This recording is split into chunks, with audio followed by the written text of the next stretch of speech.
Maaga ho akong natulog kagabi, Papa Edwin. Halos hindi lumabas sa lalamunan ni Danica ang mga salitang iyon habang nagpapaliwanag dito. Nanginginig ang boses niya. Hindi siya makatingin sa mag-ama na nakatayo malapit sa bintana sa loob ng study room. Masama kasi ang pakiramdam ko. Nagulat na lang ako nang magising akong parang may nakadagan sa akin. Sinundan niya ang mga sinabi ng impit na pag-iyak. Narinig niya ang galit na buntong hiningang pinakawala ng ama-amahan.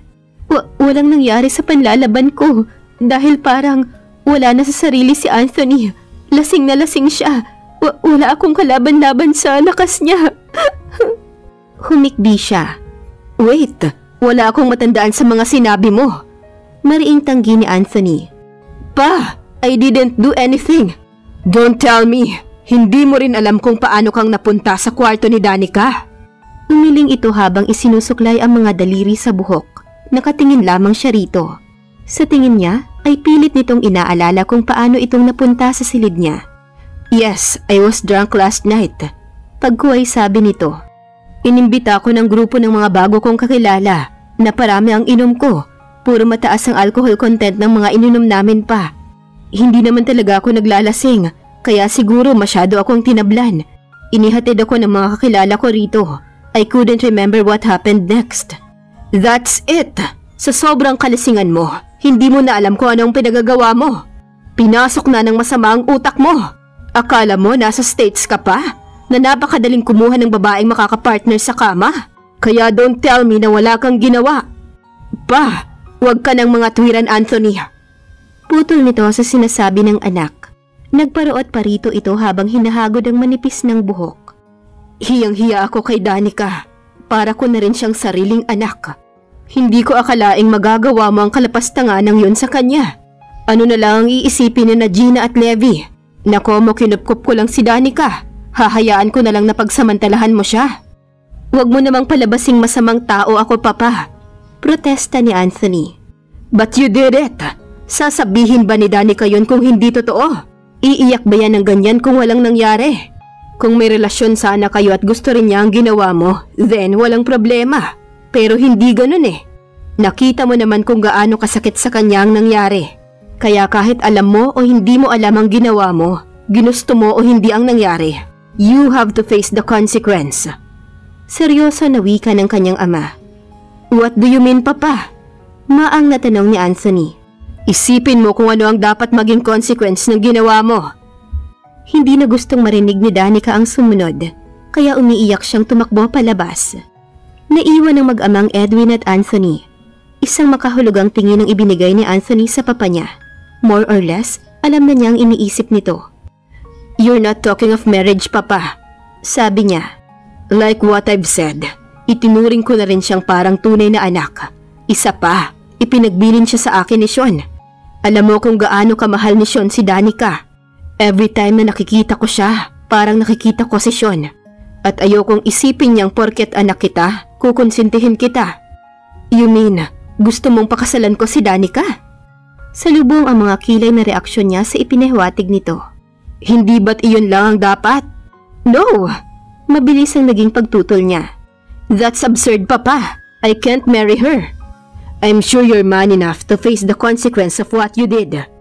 Hindi naman ako nakasisigurong ginawa ko nga ang sinabi niya, Papa. At ano ang gusto mong palabasin? Nagpa-fabricate ng kwento si Danica? Mataas ang boses ng kanyang ama. Obviously, hindi nito nagustuhan ang naging reaksyon niya. Hindi sa ganun, Papa. But how could you insist me to face the consequence of something I wasn't sure na ginawa ko nga? Pero paano mo ngang ipaliliwanag ang lahat? Binuhat ka ni Danica papunta sa kwarto niya. Inalisan ka niya ng kasuotan at siya rin pagkatapos saka tumabi sa'yo. Pagkatapos nagiiyak-iyakan siya. Tingin mo nahihibang siya para gawin yon? Hindi ko sinasabing ganun, Papa. Hindi mo pa gaanong kilala si Danica, Anthony. She's a good and decent woman. Nasubaybayan ko kung paano siyang pinalaki ni Sean na may mataas na respeto sa sarili at dignidad niya bilang babae. And you can just imagine kung paano niya daramdamin ang ginawa mo. Pero Papa, how could I marry a woman I don't love? Hindi problema iyon, Anthony. Hindi mahirap mahalin si Danica. No, Papa.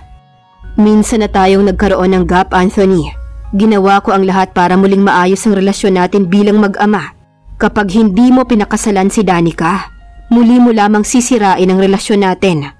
Napatiin bagang ang binata. Hindi niya akalaing magiging ganoon kadeterminado ang kanyang papa sa desisyon nitong dapat niyang pakasalan si Danica. Nang iwan siya nito sa study room, isang mahabang buntong hininga ang pinakawalan niya. Pilit niyang iniisa-isa sa isip niya ang mga nangyari. Hindi niya talaga maalalang may namagitan sa kanila ni Danica. Ngunit sumobra ang kalasingan niya. Kaya posibleng totoo ang kiniklaim nito na may nangyari sa kanila. Maaring nagkamali siya ng pinasok na silid. At dahil sa lasing na lasing siya, ay masyado siyang naging aggressive at nakalimot siya ng mapatabi sa natutulog na si Danica. Aminado naman siyang kahit na sinong normal na lalaki ay maa-attract sa dalaga at lalaki siya. He was at that age where he was more aggressive and active. Katunayan, may namagitan sa kanila ni Tamara ng nagdaang gabi. Liberated ang babae pagdating sa pagpapaligaya. Tulad ng mga babaeng naka one-night stand niya noong nasa States pa siya. But God, was this the price I have to pay? Natampal niya ang kanyang noo. Hindi ko naman intensyong gawin yun sa kanya. Kasal na ba ang dapat maging kabayaran yun? Pwede siyang tumanggi. Pero bukod sa ayaw niyang magkasira muli silang mag-ama, hindi siya ang tipo ng lalaking tumatakbo sa responsibilidad. Kasalanan man niya o hindi, kailangan niyang harapin ang ginawa niya. Pakakasal kayo ni Anthony. Puno ng paninindigan ang sinabing iyon ni Papa Edwin nang kausapin uli siya nito ng gabing iyon. Kinatok siya nito sa kanyang silid. Maghapon kasi siyang hindi lumabas. Kasal. Bumanggit na ito ng kasal. Iyon naman talaga ang inaasam niyang magiging bunga ng ginawa niya. Hindi niya tiyak kung naitago niya ang kaligayahan sa kanyang mga mata. Ikaw ang agrabyado sa nangyari, Danica. Kaya ako na ang nagdesisyon. Hindi ko lang alam kung anong iniisip mo, pero alam kong nasaktan ka. Honestly, Papa, feeling ko, kalahati ng buhay ko ang nawala. Hindi ko alam kung masyado lang akong conservative, pero ganoon kahalaga sa akin ang dignity ko. I know, I can understand that, Iha. Kaya nga iyon ang suggestion ko, ang magpakasal kayo.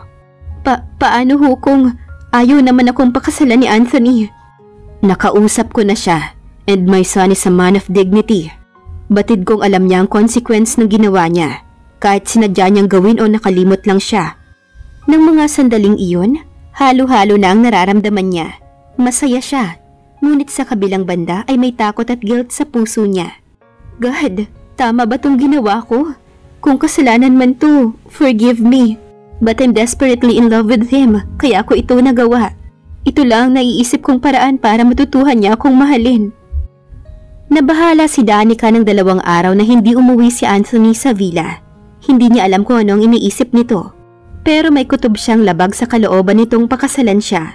Litong-lito siya. Noon siya nakadama ng labis na pangamba sa mga ginawa niya. Sa sobrang pagmamahal niya rito, kung ano-ano ang naisip niyang gawin. Ngunit pagbalik ni Anthony, siya naman ang umiwas. Kinagabihan, sunod-sunod na katok ang pumukaw sa kanyang pag-iisip. Nanlamig siya, lumakas ang kaba sa dibdib niya, at saglit siyang naparalisa nang si Anthony ang napagbuksan niya. Can we talk? Parang nanggaling sa ilalim ng lupa ang tinig nito. Matalim ang pagkakatitig nito sa kanya. Nilakihan niya ang pagkakabukas ng pinto. Pinabayaan niya itong pumasok. Dire-diretso ito sa tabi ng bintana. Hindi niya alam kung ano ang gagawin. Naupo siya sa gilid ng kama at hinintay kung ano ang sasabihin nito. Did it really happen? Formal nitong tanong. Hindi siya agad nakasagot. Nalilito siya. Parang gusto na niyang umatras. Subalit kung ngayon pa siya aaming wala naman talagang nangyari sa kanila, tiyak na lalo itong magagalit sa kanya. Siguradong magbabago rin ang pagtingin sa kanya ni Papa Edwin. Bakit hindi ka makasagot, Danica? Yun lang naman ang gusto kong matiyak. Dagdag nito sa malamig na tinig. Sa labas ito ng bintana nakatingin. I really can't remember anything, kahit kaunti. Tila may bumara sa lalamunan niya. Hindi niya napigilang maiyak. Kung sa bagay, naniniwala naman akong hindi mo kayang mag-fabricate ng kasinungalingan para lang mapilitan akong pakasalan ka. Impit na iyak pa rin ang sinagot niya. Prepare yourself. The civil wedding will be held this coming Friday. Walang emosyong patuloy nito. This coming Friday? Parang magandang musika sa tainga niya ang narinig. Sa darating na Biyernes, magiging Mrs. Danica de Vera na siya. Hindi na yun pangarap na lamang para sa kanya. Pakiramdam ni Danica ay panaginip lang ang mga nangyari. Kasal na sila ni Anthony. Isang very private civil wedding ang idinao sa Municipal Hall ng Batangas. Isang mag-asawang kaibigan ni Papa Edwin ang inimbita nito para maging ninong at ninang nila. Sa Villa Garden Hotel ginanap ang reception. Bukod sa ilang piling bisita, mga kasambahay at mga katiwala sa negosyo lamang ang naroon. Nagsimula siyang makadama ng pangamba nang isa-isa nang magpaalam ang mga bisita na nagtuloy sa villa. Kasal na sila ni Anthony. Ngunit bakit sa halip na tuwa ay takot ang nararamdaman niya, lalo na nang mauna itong umakyat. Kanina pa siya walang kibo, pilit na pilit ang mga ngiti niya. Halatang napilitan lang siyang pakasalan ako. Pinagbigyan lang niya si Papa Edwin. Umakyat na rin siya sa itaas nang makaalis na ang lahat ng bisita. Akmang papasok na siya sa kanyang silid nang marinig niya ang boses ng ama-amahan na ngayon ay biyanana niya. "Oh, naliligaw ka yata ng bedroom na papasukan, iha," sabi nito. "Hindi ba dapat ay doon ka na sa bedroom ni Anthony?" Alanganin siyang napangiti. "O gusto mong si Anthony ang lumipat sa bedroom mo? Mas malaki ang kama niya at ikaw ang babae, kaya ikaw ang dapat na magpasakop sa asawa mo." Yes, Papa Edwin. Kaya lang po, baka maistorbo ko ang pagpapahinga ni Anthony." Nakangiting inakbayan siya nito. "May karapatan ka na ngayong istorbohin siya. You are his wife." Gumanda ang pagkakangiti niya. Dahil dito, lumakas ang loob niyang tama lang ang ginawa niya. Alam niyang hindi lamang siya ang natutuwa sa pagpapakasal nila ni Anthony, kundi pati ang ama ng asawa niya. Past 12 na ng gabi, ngunit naroon pa rin si Danica sa silid niya. Hindi pa siya lumilipat sa kabilang silid. Nakakahiya. Baka tanggihan niya ako. Nangangambang naisip niya. Nang tumunog ang cellphone niya, saglit niyang nakalimutan ang pangamba. May text message siya mula kay Carlos. Sa pagkakaalam niya, nasa Maynila na naman ito. Nagulat siya sa nabasang mensahe. "I terribly missed you, and now I'm certain that I'm falling for you." Nailapit niya sa puso ang cellphone. Formal nang nanliligaw si Carlos sa kanya. Matagal niya nang hinihintay na magtapat ito dahil gusto rin naman niya ito. At alam niyang makakalimutan niya si Anthony kung mai-inlove siya rito. Pero bakit ngayon lang? Kung sa bagay, hindi pa nga pala nito alam na nagpakasal na siya kay Anthony. Ngunit ano kaya kung naunang nagpropose si Carlos bago dumating si Anthony? Siguro wala siyang problema. Tutal, wala rin naman siyang itinulak kabigin kay Carlos. Kaya lang, mas malalim ang iniukit na lugar ni Anthony sa puso niya. Hanggang sa unti-unti siyang hilain ng antok ay iyon ang nasa isip niya. At sa lahat ng bagong kasal, siya lang ang nag-iisa sa silid at nakatulog na una ng yakap. Kagigising lang ni Danica nang makasalubong niya si Levi na may dalang panglinis at papasok sa silid niya. "Danica, akala ko doon ka natulog sa kwarto ng asawa mo." Nagtatakang tanong nito. Lungkot ang pumalit sa ekspresyon ng mukha niya habang hawak ang doorknob. "Nakakita ka na ng mag-asawang first night pa lang nila'y magkahiwalay na ng kwarto?" Tanong din ang isinagot niya rito. Nakakaunawang marahan nitong tumango. "Bakit? Naduwag akong lumipat sa kwarto niya kagabi eh." "Bakit hindi siya ang lumipat sa kwarto mo?" Isang kibit ng balikat ang isinagot niya. "Alam mo Danica, ako ang nag-aalala para sa'yo. Baka sa halip na maging masaya ka dahil nakasal ka na sa man of your life mas lalo ka lang masaktan." "Hindi nga ako halos nakatulog kagabi sa kaiisip eh. Parang mali ang mga nangyayari. I mean, ang bilis ng mga pangyayari at para akong nawala sa sarili. Hindi ako nakapag-isip ng tama. Kapag sobrang in love ka pala, mahina lang ang boses ng isip, mas malakas ang heartbeat. Hay nako, sobrang in love ka na nga. Sana lang, tama ang nangyari. Wish ko lang sa'yo, ma-inlove agad si Anthony sa'yo. Napapansin ko namang attracted din siya sa'yo eh. Baka nakakahiyaan lang niyang aminin sa'yo. Hindi ka niya pakakasalan kung wala siyang feelings sa'yo." Napangiti siya sa sinabi nito. Nabuhayan siya ng loob. Baka nga may kaunting atraksyong nararamdaman si Anthony para sa kanya, kaya ito pumayag na pakasalan siya. At ang kaunting feelings na yon ang palaguin mo. Udyok pa ni Levi sa kanya.